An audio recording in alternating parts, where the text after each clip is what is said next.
Hello, hello, hello, and welcome back to Creative Melody. I'm Anthony Frazer, and this is Marlene Marvelous. And do we have a video for you? We are diving into a live performance of Mariah Carey's There's Got to Be a Way in celebration of her debut album, which is reaching 35-year anniversary.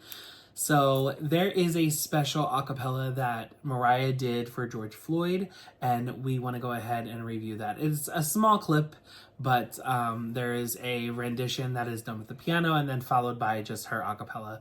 So let's take a listen.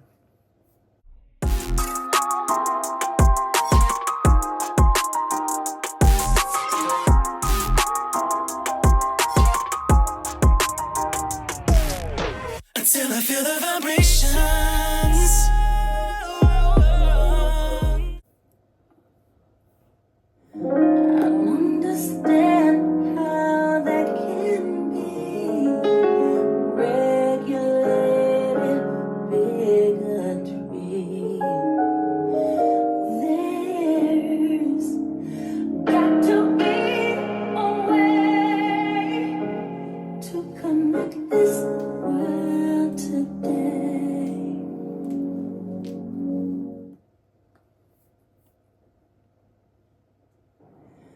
I don't understand how that can be regulated bigotry. There's got to be a way to connect this world today.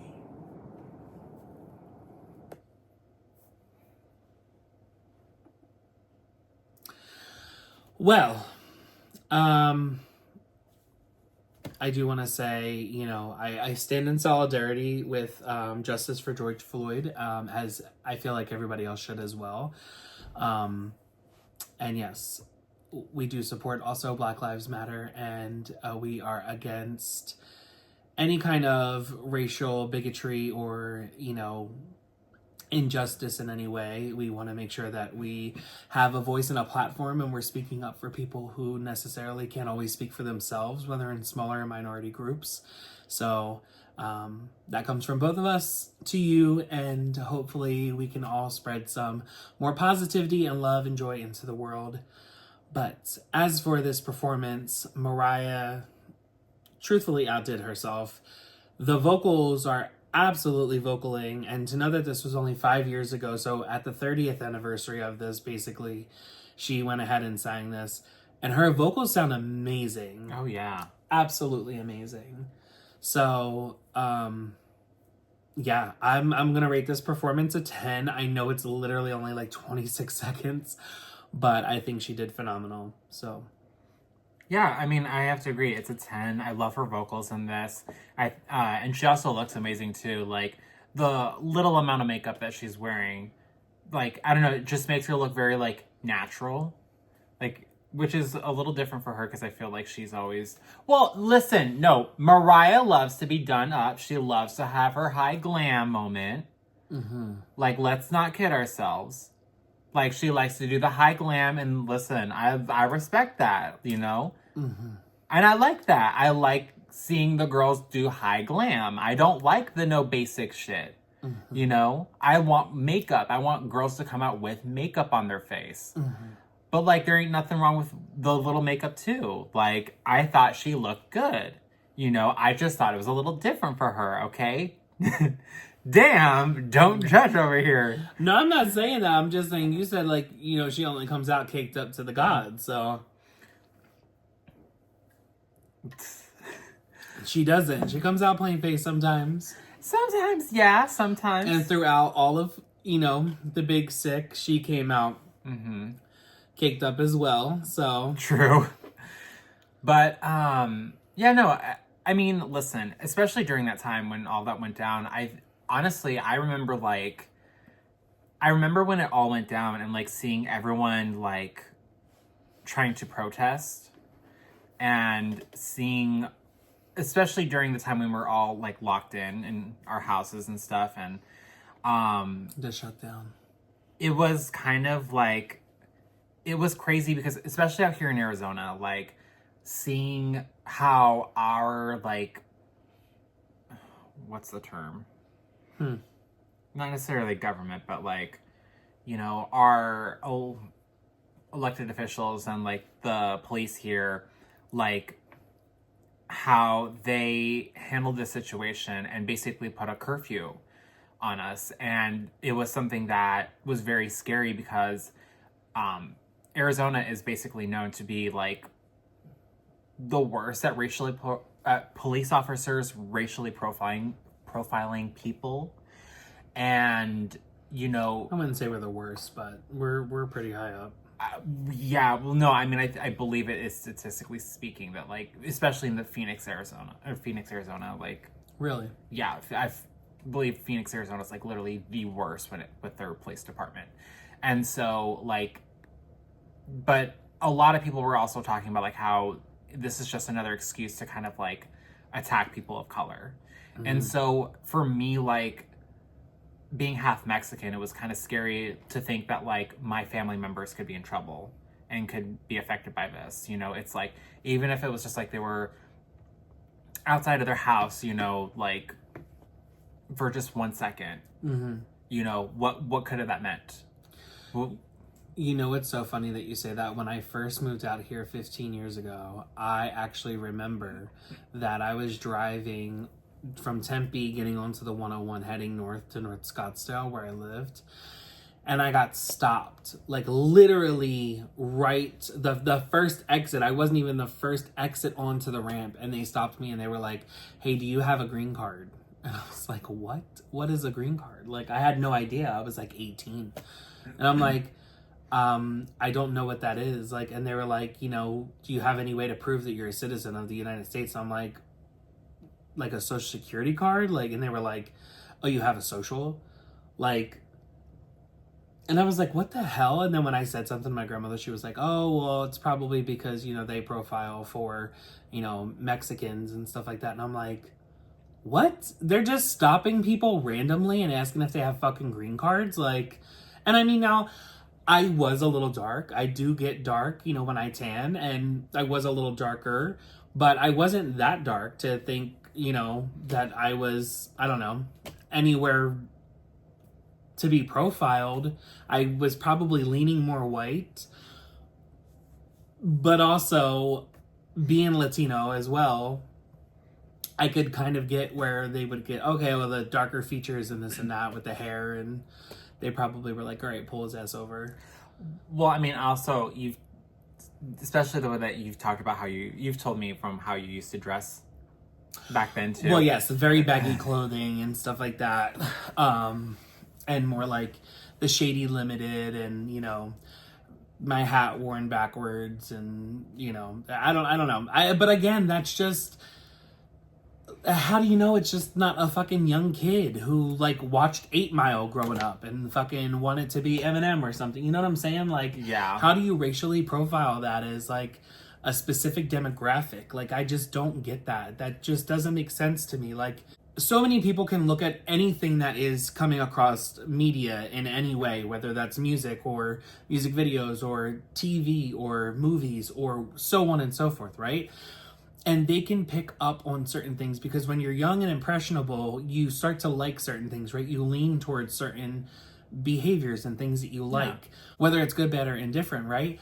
And so if you pick up on certain mannerisms, or you pick up on like certain styles of clothing that you like and you wear, it's fashion and it's how people express themselves. And I just don't feel like that is a reason to fucking pull people over and ask them any kind of bullshit, you know, whether they are or they're not. Like, I just don't think, like, you have a reason to pull somebody over. Like, I took law when I was in school, when my high school was like a college prep, and I took law as one of my things that I wanted to do in mock trial. And I honestly was a little bit more lenient onto going into law because of it, because I enjoyed it so much.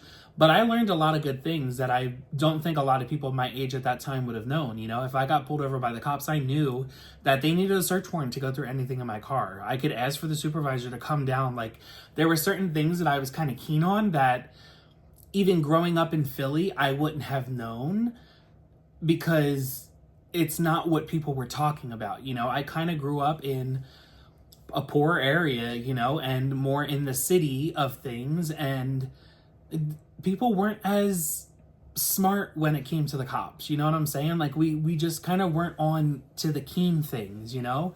And like going and taking that class and working with law and mock trial and stuff like that, like I really kind of knew about like kind of my basic rights of what I needed to do to protect myself, and that really changed a lot of things for me. And so that also goes into fucking education and how everybody should have the same type of education, and whether you're in public school or charter school or whatever, it shouldn't vary on what you're being taught just because you're paying more money.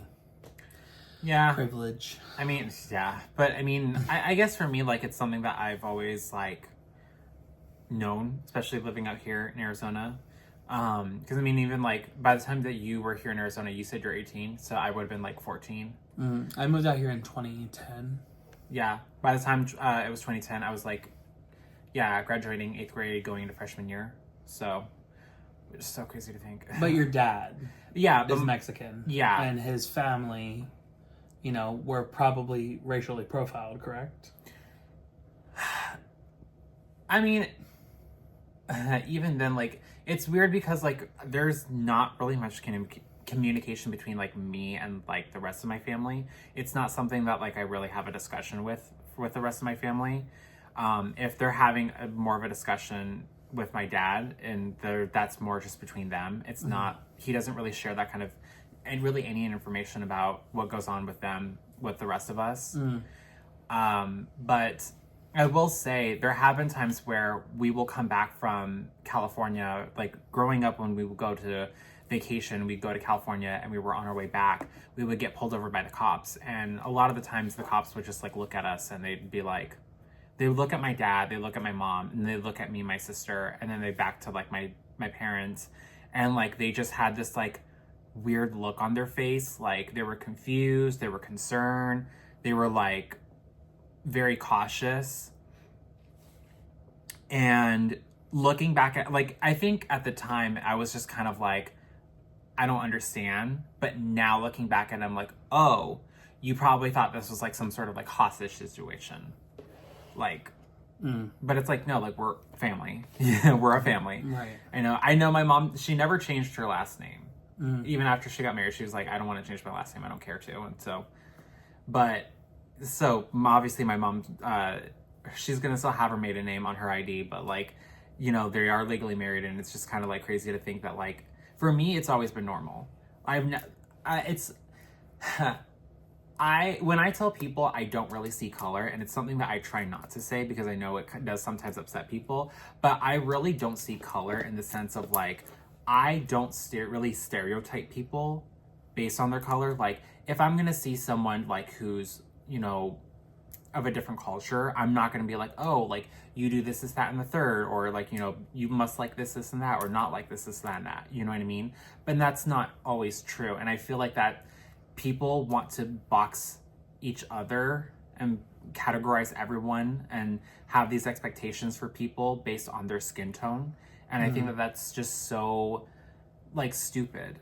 For me, like I never cared like who I was hanging out with. Like as long as you were cool and you were fun and a good person, like what does it matter? You know what I mean? To me, like I never saw any of that growing up. Like I did not care. And like as I got older, and especially like, well, my high school was not the most diverse, but moving out to the city, like that was definitely more of a culture shock, because then I got to see a lot more ethnicities and a lot more people like kind of just intermingling with each other. And personally, I really liked it. I really liked the more like inclusivity of it all, because I just was surrounded by white suburban people, and I hated it. I was like, I don't care for it. Yeah. You know, all of y'all are just petty. You're just so conceited. You're just like boring. So it's like they're, you know, it just wasn't fun. And it's like, I actually want to touch on two topics. So the first one that you said is that you don't see color. I understand what you're trying to say when you say that, but at the same time, I don't necessarily agree that that is how things should be, right? I don't agree that people should say, oh, I don't see color, because then to me that feels like you're putting a blanket statement on top of things of like, well, it's all lives matter. You know what I'm saying? Like, it's kind of like that. Yeah. I want people to understand all of our differences. And I want people to understand that an experience that you have may not be the same experience that a friend of yours has. Just because you have a black friend does not mean that you know what it is that they go through. Yeah. And truthfully, you know, there's also color as well that goes into that. You know, some of your darker skinned friends are not going to be on the same profiling list as your lighter skinned friends, you know? And so you may have a black friend or a Latino friend who is more of a light skin or fair skin, right? And then you have other people that are darker on that list or on that, what is that called? Spectrum. And they get more of the profiling more often. They get read as more hostile or more angry or more aggressive, or just by their look, not even like who they are or had to show anything. Like, it's just by a look. And so when people say I don't see color, it kind of makes me think like, oh, well, are you just putting a Band-Aid on top of what's going on? Even though I understand where people are coming from, like, I don't see color. I don't judge people for the color of their skin.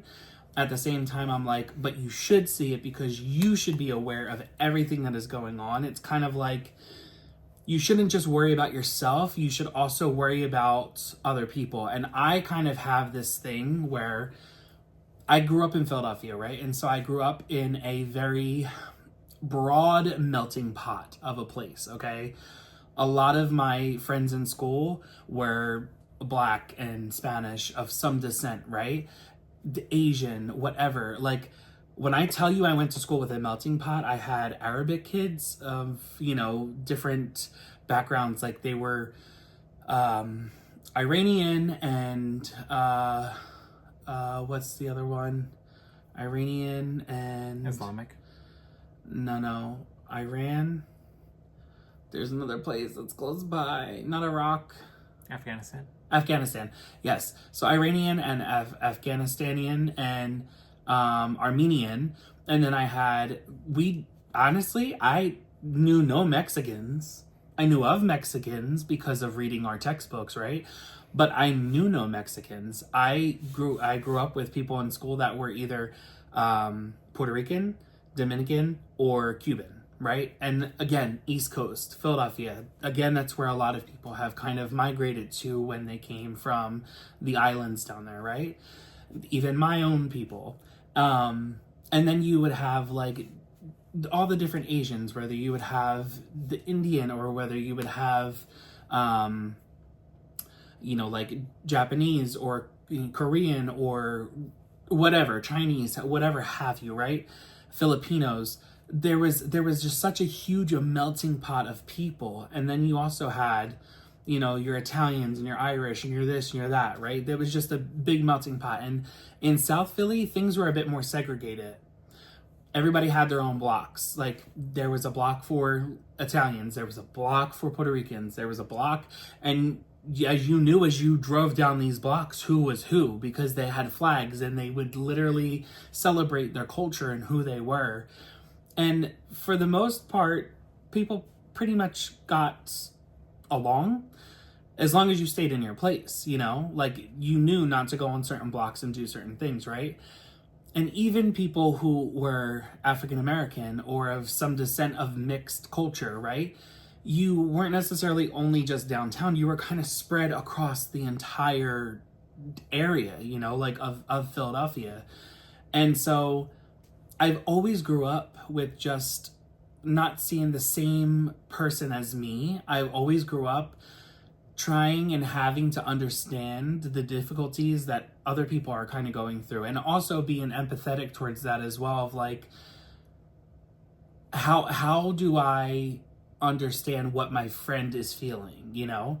when I would go out to the clubs with them, and we were like 15, 16, going out to Shampoo nightclub, and it was an underage club, so don't come for me. But anyway, our parents and stuff would drop us off, or we would go and take the bus down and we would go to the club. And I would always make sure that whoever the most minority person was in my group, that I kind of paid more attention to them.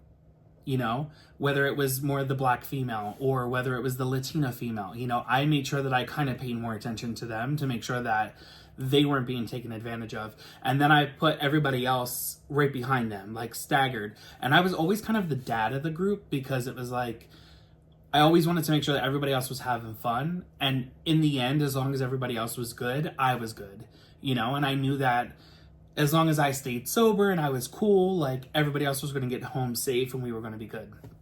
There's just so much shit that kind of goes on that I feel like to not pay attention when you walk into a room or when you go somewhere is how you kind of set yourself up for disaster, and how you kind of leave the door open for opportunities that arise that shouldn't arise. And staying aware and staying vigilant keeps everybody a bit more safe. Like when we go out to dinner and stuff like that, like even with my friends, and you know, like if I went to dinner with an ex in the past, my exes have asked me like, oh, why can't we sit on the same side? And I'm like, no, I'm sorry, not doing it. Like, great that we're gay, right? But we're not sitting on the same sides. We're not doing that. You're gonna sit diagonal from me at the table, or you're gonna sit across from me. That's one thing, right? The other thing is that when I go in, I never have my back to the door. I always want to make sure that I have my back against the wall, and there I see all the exits. I always monitor and make sure that that's what's going on, because not only am I there to protect myself, but I'm also there to protect my people and who I'm with, to make sure that we all get out, you know? Yeah. And I feel like that's kind of that lends a hand as to where I grew up and like how I grew up, and making sure that I also needed to watch out for others. But yeah, that was one thing that I wanted to talk about, was that. Well, I mean, if I could also add, when I say that kind of statement, I understand, again, why people would, you know, be upset with a statement like that. I understand, because truthfully, I do see a lot of people who will use a statement like that to say, well, that there is no issues or whatever. I'm not saying that there isn't any issues by any means. I see the issues, and as I've gotten older and as I've been surrounded by, you know, different and diverse groups, you know, I see those issues, and I have conversations with those people about those issues. You know, I learn about the things that people go through based on their culture, and the things that they go through from the government and Other cultures. Yeah, and the social political climate that has been America for such a long time. When I say that kind of statement, for me as a human being, I'm saying that I am not going to judge someone for who and what they are and where they come from and what they were raised by. I'm not going to sit here and be like, okay, again, like, I'm not going to sit here and make that judgment of, you are this, so this is what you like and this is what you listen to. Like, you know, it's like, that's to say, like, you know, all Mexicans like spicy food. No, that's not the case. Not every single Mexican likes spicy food, okay? Not everyone likes it, you know? And that's fine. You know, does that make you more or less of a Mexican? No. You know? Like, No. And I just think that that's just something that a lot of people, sometimes that, from what I see, I think a lot of people will sometimes take those stereotypes a little too seriously. And listen, whilst we can quote Avenue Q and say everyone's a little bit racist, you know, but, you know, and yes, sometimes people do fall into stereotypes, but I'm not gonna, again, I don't sit here and think like this, I already know who and what you are because of your skin tone. I'm gonna be like, you are a human being. You have gone through some shit. Obviously, again, based on your skin tone, I'm not a fucking idiot. I know you're probably gone through some shit in this fucking country. Especially if you're out here in Arizona, I'm pretty sure you've seen and dealt some shit. Because this fucking racist ass state is a fucking headache. Well, and that's funny too, because I kind of, you know, when I meet new people or when I make friends with people, I always start everybody out with 100%. And I don't always tell them this, but in my mind, what I do is I allow them to show me who they are. And whether you are 80% or 100% or 20% or 10% of a friend to me, or you're off the scale, that percentage is for me to know and for you to understand. You know what I'm saying? Like, you'll find out and you'll understand how I move around you to know where it is that you lie. You know what I'm saying? And I feel like that's also been something to me too, was to not necessarily walk into a situation or a scenario with somebody else and just feel like I already have them figured out or I already know them. I feel like a lot of people do that sometimes, which can lend them into those pockets of being called racist or homophobic or whatever, you know, like where they feel like they already know somebody because they have a friend and a friend of a friend and this and that, right? And to me, I want to know how you move, right? I want to know who you are, and I will make my judgment as to where I place you in my head for how I can trust you, ultimately, at the end of the day. And I feel like a lot more people should kind of go through that and not walk in so I don't want to say headstrong, but so cocky into a situation of saying like they know somebody, or walking into it acting like everything is cool when, you know, you never really know what somebody else is going through until you walk a day in their shoes. Yep. But yeah, I don't know. There was something else that I wanted to talk to you about, but that you said, and I forget now what it was, but I'll probably know once we go back, and I'll be like, oh damn, that was the question.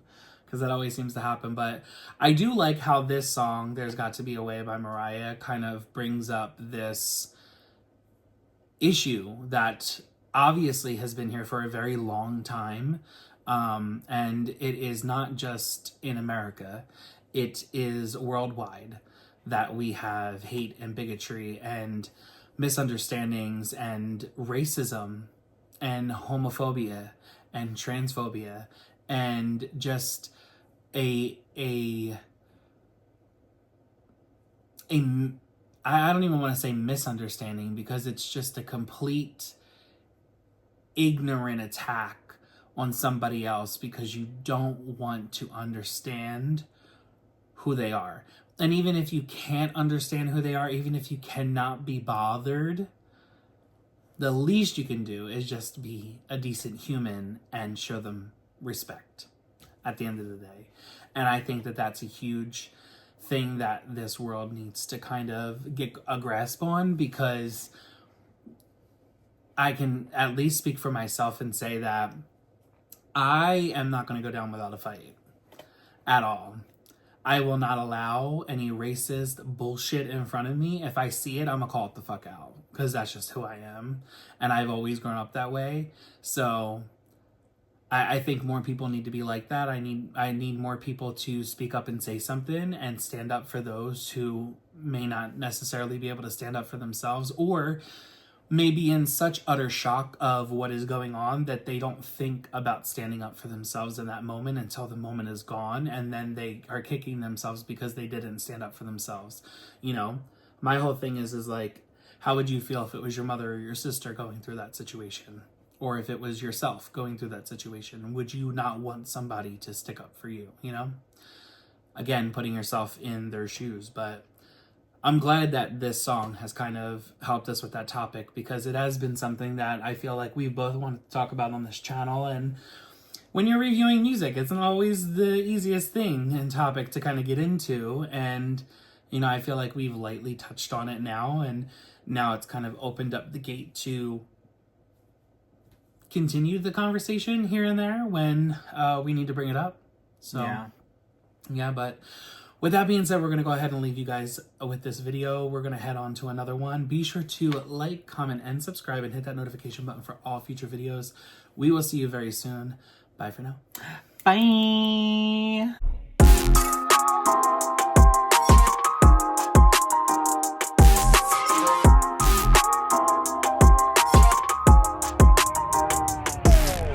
Until I feel the vibrations. Hey guys, what are you doing? the video's over, but there's plenty more to go through. Scroll below. Right there.